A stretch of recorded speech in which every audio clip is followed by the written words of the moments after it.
O Central Park é o coração de Manhattan, área verde e centro polivalente de lazer para a população da cidade que nunca dorme.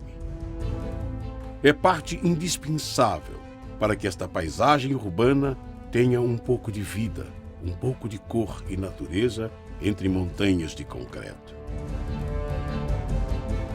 E se a ideia é mesmo celebrar a vida no meio deste rolo compressor, um dos espaços nobres fica reservado para um templo da natureza e da preservação. Mais que um museu, esta é uma catedral, uma universidade da vida em nosso planeta. Seja bem-vindo ao Museu de História Natural de Nova York.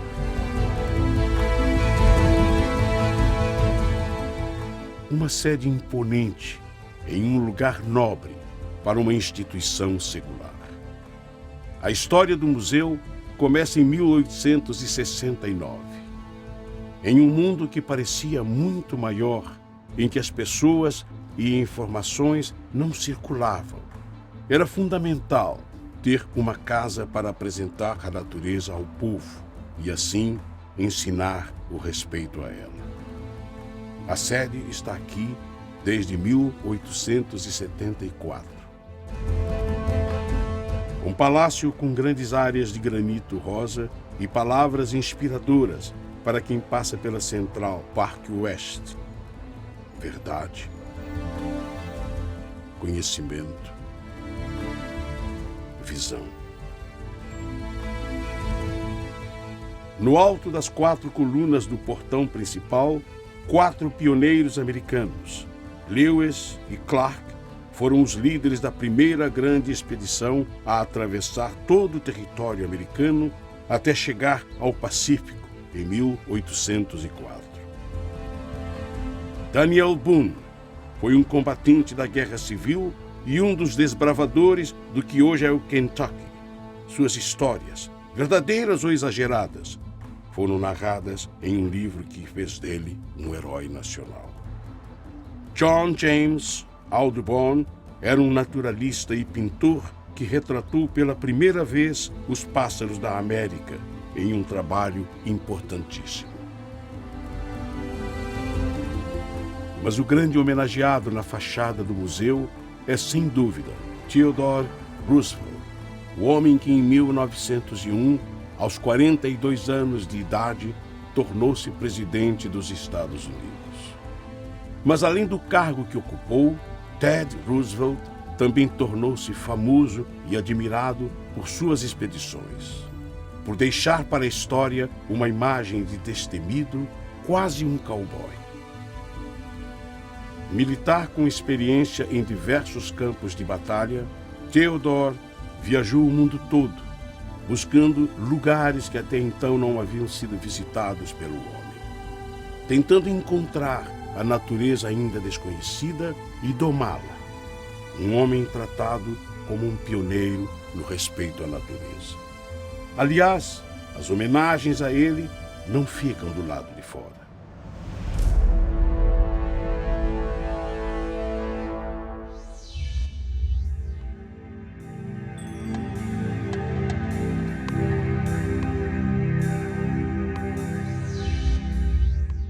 Dentro do Museu de História Natural, este grande espaço é dedicado ao Memorial Theodore Roosevelt. Uma estátua em tamanho real e com pose determinada recebe os visitantes.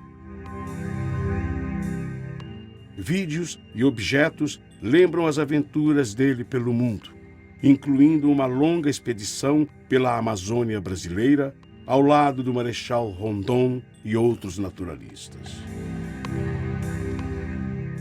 Na lista de homenagens ao ex-presidente, Theodore Roosevelt dá nome ainda a este lindíssimo hall, a entrada principal para os visitantes do museu.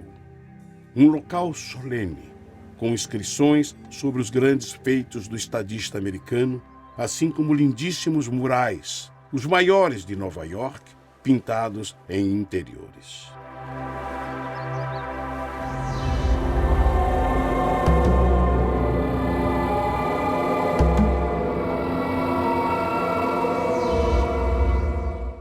Para quebrar um pouco da solenidade e já entrar no tema principal do museu, um dos pavilhões preferidos pela maioria dos 5 milhões de visitantes anuais, o Hall dos Dinossauros.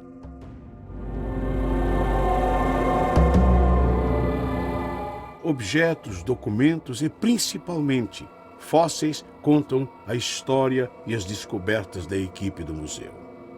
Desde o primeiro achado, em 1891, no deserto de Gobi, até as recentes pesquisas na Mongólia.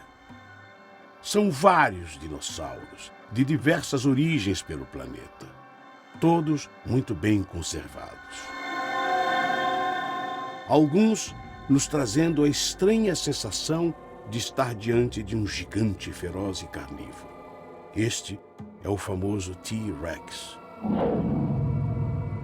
Um animal ágil e forte, que podia atingir 40 km por hora em sua busca por carne.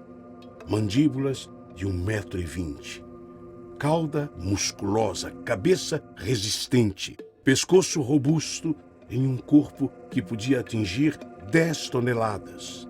Os dentes, de variados tamanhos e formas, chegavam a 30 centímetros de pura faca. Talvez o ser mais assustador que já passou pela Terra. Aqui também temos um alossauro, que viveu provavelmente há 140 milhões de anos. Ele ataca a carcaça de um apatossauro, em cujos restos da cauda havia grandes marcas de dentes que correspondem aos dos alossauros. Um forte indício do instinto predador deste gigante, que tinha em torno de 10 metros de comprimento, com quase 6 de altura, podendo pesar até mais de 3 toneladas. Além dos dentes variados e afiadíssimos, o alossauro chamava a atenção pelas cristas acima dos olhos, que lhe davam um aspecto ainda mais assustador, e apesar de pesado e forte, era ágil e atacava em bandos.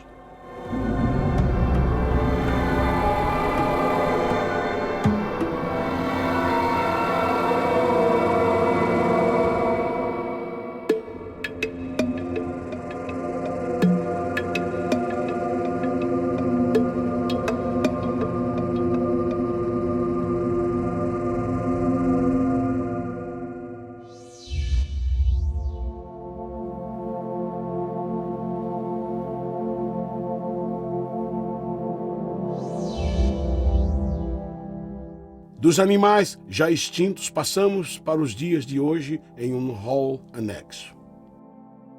Esta é a ala da biodiversidade, e como o nome deixa claro, a ideia é mostrar a maravilha da diferença, a riqueza das variedades resultantes da evolução nos mais diversos ambientes do planeta. Em uma proposital multidão de animais, é muito interessante ver como a vida segue diferentes caminhos, adaptando-se, mudando, recriando suas potencialidades. Dos corais, passamos por vermes, peixes, aves, mamíferos pequenos e grandes, seres estranhíssimos e outros bastante familiares.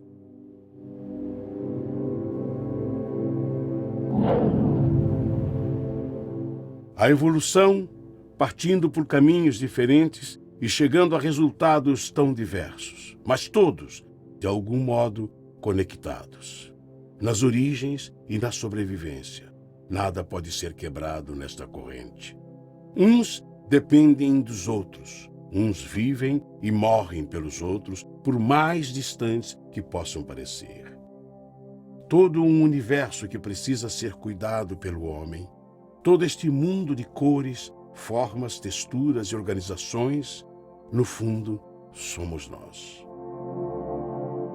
No que pode parecer uma bagunça, uma reflexão sobre a maravilha da vida.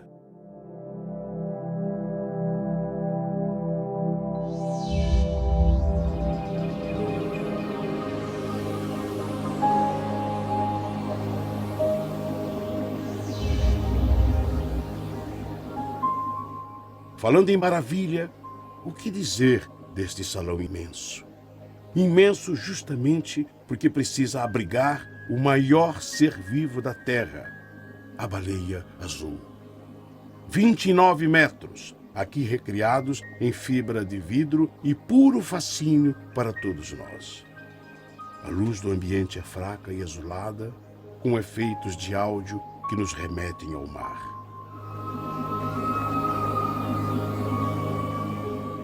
Este é o Hall da Vida Marinha, construído em 1933 e renovado há 10 anos. Em 14 vitrines, vemos as diferentes formas de vida nas águas que cobrem mais de 2/3 do planeta.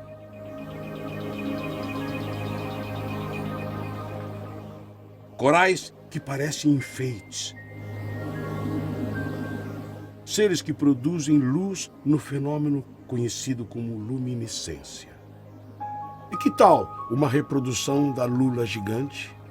A fêmea pode chegar a 13 metros neste animal, que vive a mais de 600 metros de profundidade. Outros destaques são as morsas, aqui representadas em um cenário detalhado, retratando a região onde vivem estes animais, o Ártico. 3 a 4 metros de comprimento, mais de 1 tonelada. Enormes dentes que ajudam na busca por moluscos para a alimentação. Em condições naturais, podem viver até 30 anos. Também nas áreas geladas do norte, vive o urso polar, um animal lindo, elegante, que impõe respeito. A exploração do petróleo nas regiões geladas, a poluição e os efeitos do aquecimento global reduzem significativamente a quantidade de ursos polares.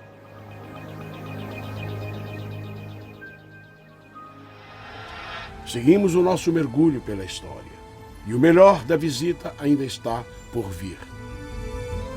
Ainda com os animais, passamos a outra grande ala do Museu de História Natural de Nova York.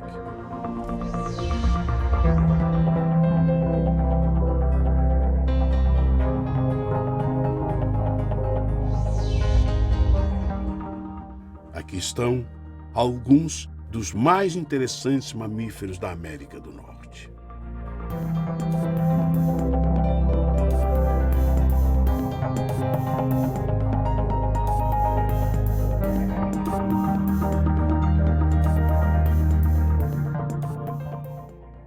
Em corredores escuros, a atenção fica toda voltada para estas belíssimas reconstituições dos cenários onde vivem animais espetaculares, como os alces do Alasca, os maiores cervídeos do planeta, gigantes de mais de 700 quilos e chifres que passam de 2 metros. Na verdade, ferramentas para amenizar o calor do verão. Um alce não resiste a temperaturas maiores que 27 graus. São pacíficos, mas na época do acasalamento podem protagonizar cenas como as que vemos aqui. 2 machos se enfrentam furiosamente pela fêmea, que está logo adiante.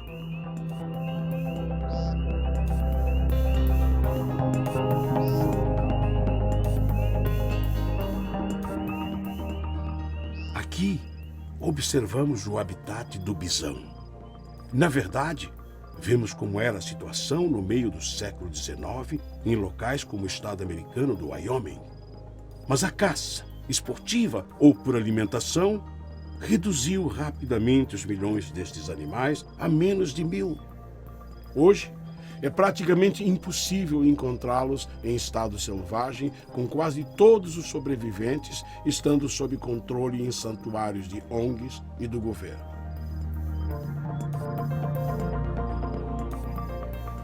O Grand Canyon era o local ideal para a vida dos pumas, também chamados de leões da montanha.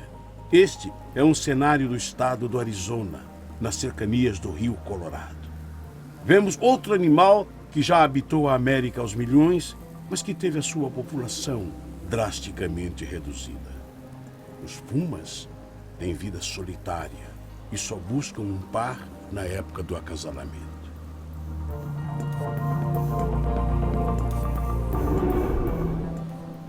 Mas nenhum mamífero desta ala chama tanta atenção quanto o maior carnívoro terrestre. Ursos de pelo marrom podem ser encontrados em diversos países, mas em nenhum outro lugar eles chegam ao tamanho destes, comuns apenas no Alasca, e que podem atingir 4 metros em posição bípede. Feras que, após hibernarem no inverno, despertam famintas e vão à busca desesperada por comida. O alvo mais fácil acaba sendo o salmão, que tenta mudar de águas no verão. Há raros ataques a humanos, mas recentemente, com o maior contato, já surgem relatos de turistas que acabam devorados por estes ossos.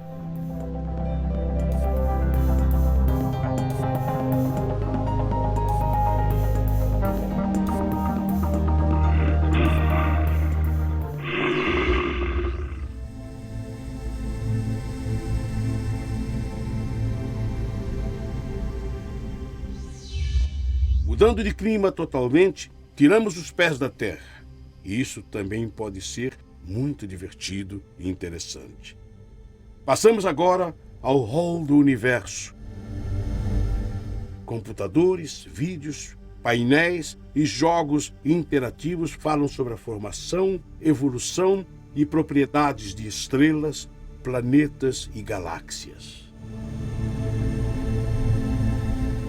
Nesta balança, você pode medir qual será o seu peso na Lua. Um homem de 75 quilos na Terra pesaria apenas 11 quilos na Lua, ou 177 quilos em Júpiter. E isso nos fala sobre a gravidade. Interessante para qualquer um também é estar diante desse meteorito de ferro, com 15 toneladas e meia, que foi encontrado no Oregon. É o maior que já caiu sobre a América do Norte e o 6º maior da Terra. Ele provavelmente chegou a 13 mil anos, mas foi comprado pelo museu em 1906, depois de muita polêmica sobre a sua posse. Afinal de contas, quem é o dono de um meteorito?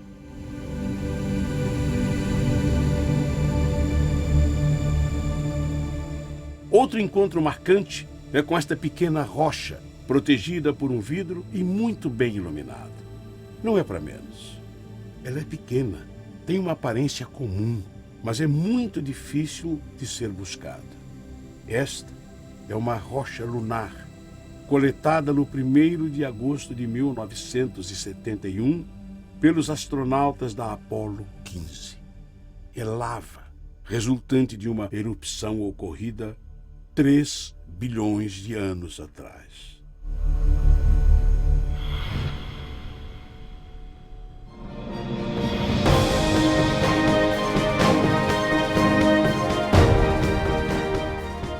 Espaço, água, terra e ar. Este é um museu fascinante. Em fatos comuns encontramos detalhes que nos passavam despercebidos. Em visões bizarras, temos surpresas e informações impressionantes. E assim, vamos atravessando os corredores nesta jornada marcante.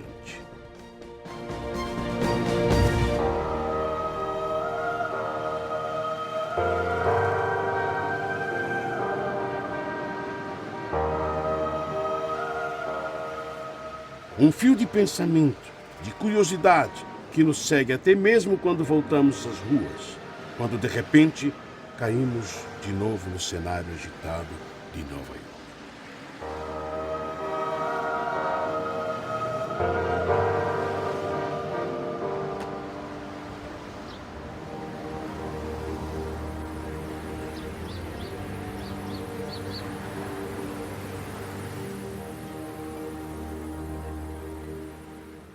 Mas de repente, em uma árvore do Central Park, em um pequeno detalhe, entendemos de novo a grande mensagem do museu.